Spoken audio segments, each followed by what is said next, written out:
एक पहिलं मैल, आता किलोमीटर म्हणतात, पहिलं ते असणार होते किलोमीटरच्या 2 किलोमीटर लांब त्या असणाऱ्या हरणानं प्रभू रामचंद्राला लांब लांब लांब लांब पर्यंत नेलं गेला.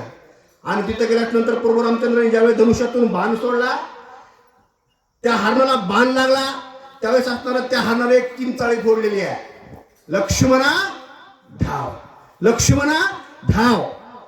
ते जे मृग होता ना, तो मायावी होता. हरणाला बोलता येते का?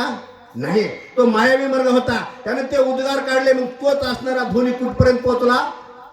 ज्या ठिकाणी सीता वास्तव्याला होती त्या पर्णकुटीमध्ये तिथपर्यंत तो आवाज पोहोचला. तो सीतेने आवाज ऐकला. म्हणून सीतेने आवाज ऐकल्याच्या नंतर सीता लक्ष्मणाला काय बोलते? लक्ष्मणा, अरे माझा भरताराने तुमचा भाऊ संकटामध्ये सापडलाय आणि तुम्हाला तिथं जावंच लागतंय आणि तुम्ही तिथं जाच. मग लक्ष्मणानं सांगितलं, अरे म्हणले खूप खूप मोठ्या मोठ्या योद्ध्याला या ठिकाणी प्रभू रामचंद्राने तिलांजली दिली आहे. प्रभू रामचंद्र एका असणाऱ्या राक्षसाला किंवा त्या मृगाला भिवून किंवा त्यांना असं घेऊन डरकाळी किंकाळी फोडणाऱ्यापैकी प्रभू रामचंद्र नाहीयेत. मी माझ्या भावाला ओळखू शकतो, त्याच्यामध्ये ते सामर्थ्य आहे. म्हणून प्रभू रामचंद्र संकटामध्ये नाहीयेत, जाण्याची गरज नाही असं लक्ष्मणाने सांगितलं. कंस बंद झाला नाही. सीतेनं सांगितलं, लक्ष्मणा, परत सीता बोलते बघा, परत सांगते सीता की लक्ष्मणा, तुमच्या बघा वागण्यामध्ये पाप आहे. तुम्ही विचार वेगळ्या पद्धतीने करताय. तुम्हाला असं वाटतंय की राम असणाऱ्या त्या राक्षसाच्या झुंजीमध्ये मरावा. असे नको नको ते टोकाचे शब्द सीता आई साहेब त्यावेळेस लक्ष्मणाच्या बाबतीमध्ये अडकणी बोलतात, उच्चारतात. त्यावेळेस मात्र लक्ष्मण अतिशय क्रोध येतो आणि आता क्रोधाच्या भरामध्ये लक्ष्मणजी काय करतात? माझी पाप हे गोष्टी गोटे घातली करणे हे पुटी, लक्ष्मण पळे उठा उठे ऐसे मी खोटी पापिनी. बघा, समाजामध्ये पण असंच घडतंय गोविंदराव.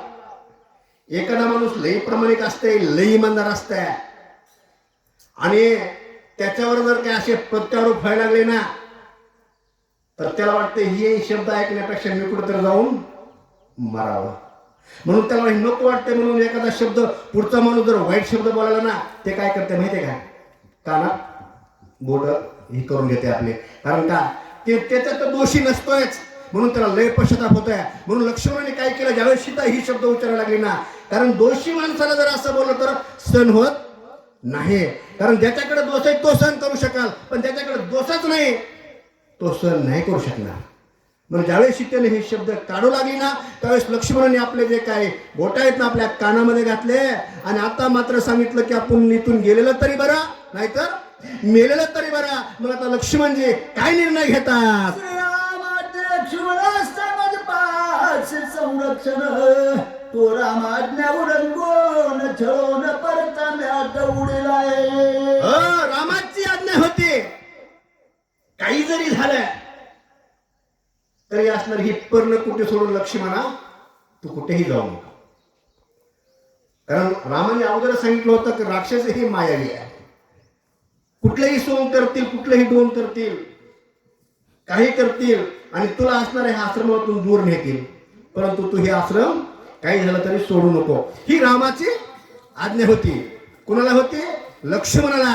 मग हे सीतेला कळलंच नाही. मग सीतेनं काय केलं, नको नको त्या वाईट शब्दाचा प्रयोग केला आणि लक्ष्मणाला हे शब्द बोलल्यामुळं लक्ष्मणाचं अतिशय त्या ठिकाणी बघा खच्चीकरण झालं, नाविलाज झाला आणि नाविलाजानं लक्ष्मणानं काय केलं, ती असणारी पर्णकुटी सोडली आणि राम ज्या दिशेने गेले त्या दिशेने लक्ष्मणजी आता निघून जातात. श्रीरामाज्ञा उडंगितान भेटले ठेले रघुनाथान आतुळनिया लंकनाथ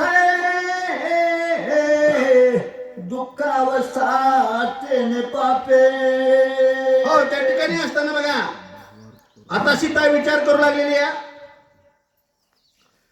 म्हणले लक्ष्मणजी त्या ठिकाणी हे शब्द मी कठोर शब्द बोलले, बोलायचं नको होतं ते शब्द या ठिकाणी बोलले.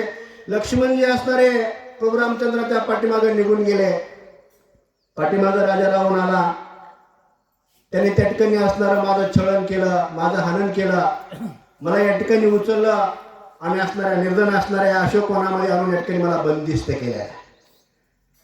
मग तिच्या मनामध्ये असे विचार येऊ लागले, देव होता पाठमोरा नसती विणे येते घरा.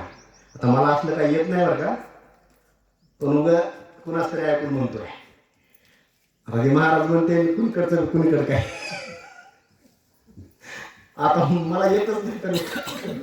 हा, मग त्या ठिकाणी असणारी सीता म्हणते की आता या ठिकाणी मी असणारी प्रभू रामचंद्राला विनमुख झाले, लक्ष्मणाला माझ्या दिलाला असणारे विनमुख झाले, त्याच्यामुळे असणारी माझ्यावर ही असणारी दुःख कळा या ठिकाणी पसरली, त्याच्यामुळे असणारी माझ्यावर ही वेळ आलेली आहे. म्हणून असणाऱ्या सीतेला आता पश्चाताप त्या ठिकाणी होतोय. आणि सगळे जे काही घडलेले जे काही दृश्य आहे ना, आता हनुमानजी त्या वृक्षावर बसून आहे आणि सगळं बघतायत. आज बी हनुमानजी वृक्षावर आहेत बरं का. कोण काय करतंय, काय कोण किती खरंय, कोण किती खोटंय, कोण कुणावर किती अन्याय करतंय, कोण कुणावर अत्याचार करतंय, कोण कुणाला रिकामा त्रास देतंय, हनुमानजी आजही बसून बघतात. म्हणून समाजामध्ये चालत असताना प्रामाणिकपणे चाला, हे रामायण शिकवतंय. बोला. लक्ष्मण सर्वत्र कुसुमित्र दोन छळण केला कुमित्र, तेने पापे दशवक्त मजा पवित्र झोंबलाय. सीता सांगू लागली लक्ष्मण असणारा सुमित्र. लक्ष्मण कसा सुमित्र आहे, परंतु म्हणले माझ्या असणाऱ्या वैयक्त वागण्यामुळं, माझ्या असणाऱ्या वाईट असणाऱ्या शब्दामुळं तो असणारा माझ्यासाठी कुमित्र झाला. म्हणून या ठिकाणी असणारा बोलायच्या अगोदर माणसाने विचार करावा. एखाद्या जर माणसाला आपण वाईट शब्द बोललो तर त्याच्या जर भावना आपल्यामुळे दुखावल्या तर त्याच्यासारखं पाप जगात दुसरं कोणतं नाही. तुम्हाला पाप पुण्य, आता 1 मिनिट घेतो, 1च मिनिटात आपल्याला संपवायचं आहे. पाप पुण्य तुम्हाला कुठं शोधत बसायची गरज नाही की काय केल्याच्या नंतर पाप होतंय आणि काय केल्याच्या नंतर पुण्य होतंय. आपण जर काय आपल्या मुखातून जर एखाद्या व्यक्तीला जर काय असे शब्द बोललात की त्या व्यक्तीला जर खूप त्रास झाला, त्या असणाऱ्या आपल्या बोलण्यामुळं त्याला लय वाईट वाटलं, त्याच्या जर काही भावना दुखावल्या गेला, त्याचा आत्मसन्मान दुखावला गेला, तर त्याच्यासारखं पाप जगात दुसरं कोणतं नाही. कुणाची हत्या करणं, तुम्ही म्हणता एखादी हत्या करणं म्हणजे ते पाप आहे. त्याच्यापेक्षा जास्त पाप एखाद्याचं मन दुखावलंय. म्हणून एकच सांगतो, जाता जाता एकच सांगतो की जीवनामध्ये जीवन जगत असताना या असणाऱ्या संसारामध्ये, आपल्या संसाराचं असणारं जे काय गाड्या ओढत असताना लाखो अडचणी येणार आहेत, लाखो संकट येणार आहेत. जसे की बघा, रस्त्याने जात असताना एक स्पीड ब्रेकर असतात, गतिरोधक असतात, तशा प्रकारे जीवनामध्ये संकट असतात. मग असणारा जरी त्या ठिकाणी स्पीड ब्रेकर आले, जरी गतिरोधक आला, तरी त्या ठिकाणी ऍक्सिलेटर कमी करून त्या ठिकाणी ब्रेक दाबून गाडी पुढे घेतली जाते. नवे ड्रायव्हर काही गाडी सोडून पळत नाही. तशा जीवनामध्ये जर तुमच्या संकट आले तर त्या ठिकाणी आनंदाने हसत हसत त्याला सामोरे जा. पण आपल्यामुळं असणारा कोणाला त्रास होईल, आपल्यामुळं असणारा कोणाच्या मनाला इजा होईल असं मात्र बिलकुल वागू नका. आणि जर काही तुम्ही असं जर केला तर मला वाटत नाही की तुम्हाला कुठल्या तीर्थाला जावं लागेल, तुम्हाला कुठल्या देवाला जावं लागेल. ठाईच बसवणे करा एकचित्त. पण ह्या गोष्टीचा पत्ते पाळावं लागेल. रामायणाची कथा अतिशय गोड आहे. आता सुंदरकांडामधला 10वा अध्याय होता मगाचा, आता हे 11वा अध्याय. आता ह्या अध्यायामध्ये तुम्हाला उद्याच सांगतो, उद्या मी असल मुद्रिकेचं सीतेचा असणारा संवाद आहे. आता प्रभू रामचंद्रांनी असणारी हनुमंताकडे एक मुद्रिका दिलेली आहे. हनुमंताकडे एक मुद्रिका दिलेली आहे. आता हनुमानजीचं जर सीतेची भेट झाली तर रामानंच पाठवलं. ही ओळख कशी पटल, म्हणून ही ओळख पटावी, ही रामानं पाठवलेलं हे वाढणार आहे. कथा या ठिकाणी समजून घ्या. रामानंच पाठवलेलं वाढणार आहे.